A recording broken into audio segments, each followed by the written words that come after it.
ঠিক শুনেছো। শুনছি তুমি নাকি বিয়ে করছো। হ্যাঁ বিয়ে করছি, তুমি ঠিক শুনেছো। ছেলে নাকি বড্ড কালো, নামছে তার কালুয়া।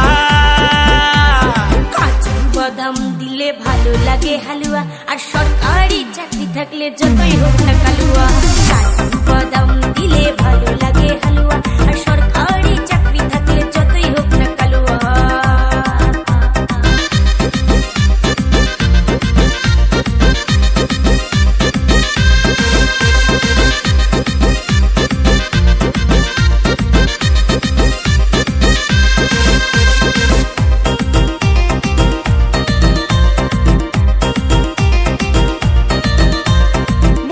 যে বাসলো ভালো সে জীবনে কি পেলো, তার কথা তুমি ভাবলে নাকি কখনো? না রে না। কালুয়া যখন দেখতে এলো সরকারি চাকরি আছে ভালো, দেখে তুমি বুঝলে